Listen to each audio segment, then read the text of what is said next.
in running a data center, or you're creating a green data center, the most important part remains making it efficient in terms of from a power point of view, and that's basically what a data center does. And from a consumer or a customer of ours who runs off the data center, they're very conscious as to how much utility or power bills they are going to incur, or if we take on those bills, what are we going to charge them back in turn for that. There are other things that make it green, right? And to be frank with you, when I look back at all the green thoughts and green things that go into a data center, it's something that could have been adopted or practiced a great amount of years ago. And to a fair extent, as an entrepreneur who ran data centers and took up the cost himself, we've always been conscious about running an efficient one. So what we've done now, though, is gone on to do other things that make the whole infrastructure, because we built the building from the ground up. So we've made it more efficient with whatever we could get out of the industry. We made it, we put proper insulations to it.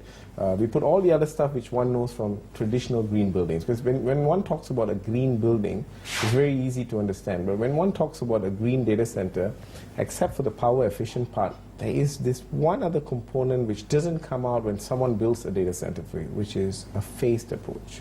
Dato, you seem to have a very strong appetite for success, a passion, charisma, and all of the above. But away from the office, what do you do to chill out and relax? You need to celebrate achievement. So that's an important piece. So what do I do when I chill? I chill. Contrary to what a lot of people seem to think. And I ride a Harley. One of the first things I wanted to do was, in '97, I bought a Harley. You love the speed?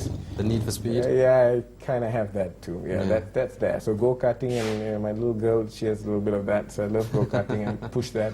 I like fast cars, but the end game is beyond that. It's spending that, today it's different from when it used to be. I still try and get my sports in, not as good as, or not as much as I'd like to. I like sports a lot, and I used to play a fair amount of games. Today I do a bit of swimming, play squash with with some friends. And my daughter's picked it up now, and my son's coming in there too, so I spend some time with them on weekends. So the weekends I look forward to just like everybody else, and I keep that fairly sacrosanct, so I burn my weekdays are gone. Now, you did say the entrepreneurship journey is a journey. Now, with the benefit of hindsight, how would you have done things better to maximize Actually, there's not very much I could have done different. Really? Yeah, looking back, I might tweak a few things here and there, but there's nothing which I think, because if I wanted to hasten or speed certain things up, I probably could have, but it would have compromised some of my values. And I think the people in my organization too, our core values are integrity, sustainability, leadership.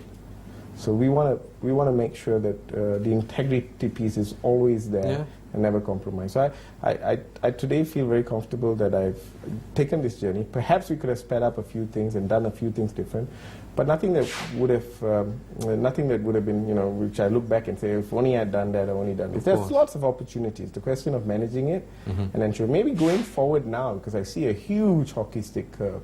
So I do want to see a whole bunch of people and want to take on, because we're in a very exciting space. There's tremendous growth opportunities with where we're at. We have offices in New York today. We have regional presence. The expansion potential for a company in our space, in our industry at this time is tremendous. Really, yeah?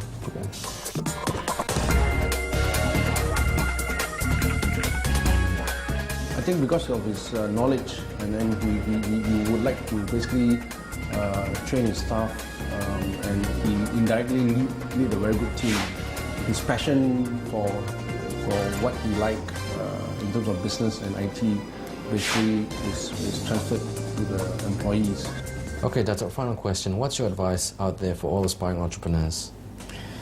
My single message will be, think big, think global.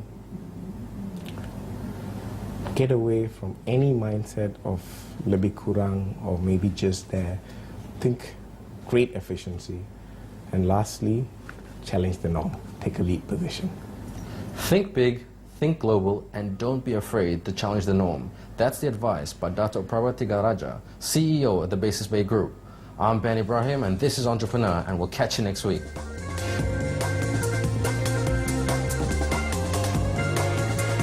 If you only had $10 in your wallet, what would you spend it on? I've had situations where I've had nothing and gone to a toll booth operator, driving my 7 Series or whatever, if you like, then, and not being able to pay for that. So if I had 10 ringgit, that's a lot. I could do a lot with that. Favorite food? Well, I think nasi lemak would be up there. You'd have, okay, one food would be nasi lemak. Char kway teow was also up there for me. Okay. Now the wife calls you and says, "Where are you?" And you say, "I'll be home in 10 minutes," but you're still stuck in the office. Yeah. What's the excuse going to be when you get home? That's the nice part. She now understands, but she's beginning. Yeah, those days she wouldn't ask me any questions, but she's fine. That's good news. 10 minutes, I'll buy more time, I'll extend the 10 minutes, and I'll make up for it when I get back. So in Dato time, 10 minutes is? No, 10 minutes. When I'm heading home, it's not 10 minutes. That's a given. But there are times when I surprise them. So there are times when I make special effort to surprise them, and that works.